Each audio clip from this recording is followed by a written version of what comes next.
विश्वरूप दिखला रहे विश्वंबर भगवान। आँखें जिनके पास हों ले इनको पहचान, ले इनको पहचान।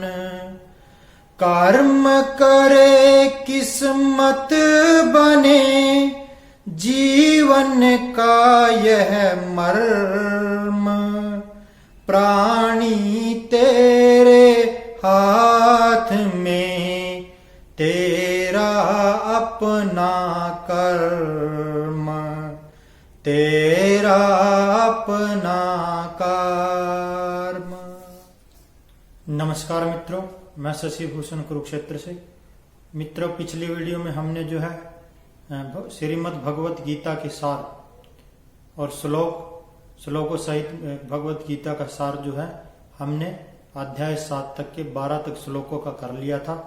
तो आज हम 13 से 17 श्लोकों का जो है अध्याय और सार आज हम करेंगे।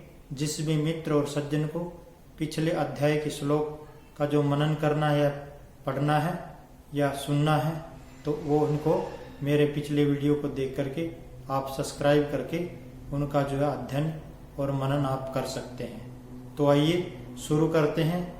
अध्याय 7 ज्ञान विज्ञान योग। ज्ञान विज्ञान नामक जो अध्याय है 7वां, और इसमें के जो हम 13 से 17 श्लोक आज हम करेंगे, और जिसमें भगवान श्री कृष्ण ने जो है 3 गुण अर्थात 3 गुण जो है वो प्रकृति की रचना में जो 3 गुणों का जो विशेष महत्व है उसके बारे में भगवान श्री कृष्ण ने इसमें बतलाया है कि ये जो प्रकृति है ये 3 गुणों से ही जो है चलती है, चलायमान है। तो ये 3 गुण जो है सभी जीव और जंतुओं में विद्यमान रहते हैं, और ये 3 गुणों से ही प्रकृति अर्थात ये संसार चलायमान है, गतिमान है। और वे 3 गुण हैं जो है सत्व गुण, रजस गुण और तमस गुण। तो इस प्रकार भगवान श्री कृष्ण जो है अर्जुन को इन 3 गुणों के महत्व के बारे में बतलाते हैं कि त्रिभिर्गुण मय्यैर्भावै एभि सर्वमिदं जगत् मोहितं नाभिजानाति मामेभ्यः परमव्ययम्। अर्थात गुणों के कार्य रूप सात्विक, राजस और तामस, इन तीनों प्रकार के भावों से यह सारा संसार प्राणी समुदाय मोहित हो रहा है। इसलिए इन तीनों गुणों से परे मुझ अविनाशी को नहीं जानता। अर्थात जो लोग इन तीनों गुणों के बंधन में नहीं पड़ता वही मेरे स्वरूप को जान सकता है।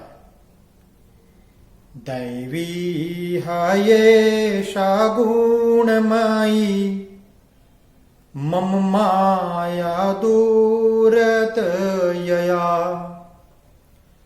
मामेव ये प्रपद्यन्ते माया मेताम तरन्ति ते।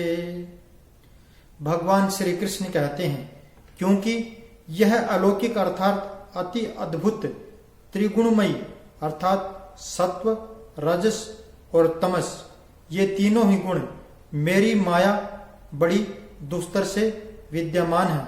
अर्थात जो पुरुष केवल मुझको ही निरंतर भजते हैं वे इस माया को उल्लंघन कर जाते हैं, अर्थात संसार से तर जाते हैं।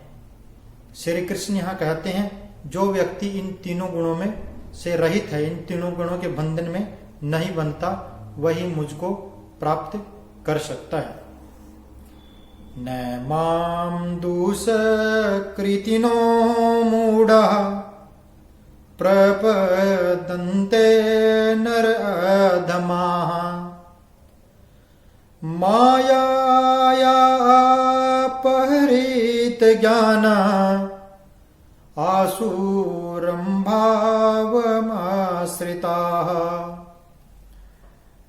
अर्थात माया के द्वारा जिनका ज्ञान हरा जा चुका है, ऐसे आसुर स्वभाव को धारण किए हुए मनुष्यों में नीच दूषित कर्म करने वाले मूढ़ लोग मुझको नहीं भजते। अर्थात जो लोग इन तीनों प्रकार के गुणों की माया में के बंधन में बंध जाते हैं, वे लोग मुझे नहीं भज सकते। वो लोग मेरे स्वरूप को नहीं जान सकते या पहचान सकते। चतुर्विधा भजन्ते माम जना सुकृत जनो अर्जुन। और तो जिज्ञासुर अर्थ अर्थी ज्ञानी च भरत सर्व। श्री कृष्ण कहते हैं, हे भरतवंशियों में श्रेष्ठ अर्जुन, उत्तम कर्म करने वाले अरार्थी जो है, और आर्त और जिज्ञासु और ज्ञानी, ऐसे जो है चार प्रकार के जो लोग हैं, जो भक्तजन हैं, वही मुझको भज पाते हैं, वही मेरे स्वरूप को समझ सकते हैं। तेषां ज्ञानी नित्य युक्त एक भक्तिर्विशिष्यते। प्रियो हि ज्ञानिनो हत्यर्थ अहं स च मम प्रियाः। श्री कृष्ण कहते हैं, उनमें नित्य मुझ में एक ही भाव से स्थित अनन्य प्रेम भक्ति वाला ज्ञानी भक्त अति उत्तम है, क्योंकि मुझको तत्व से जानने वाला ज्ञानी को मैं अत्यंत प्रिय हूं और वह ज्ञानी मुझे अत्यंत प्रिय है। अर्थात जिसका अहंकार नष्ट हो गया है, ऐसा व्यक्ति जो है मेरे को अत्यंत प्रिय है।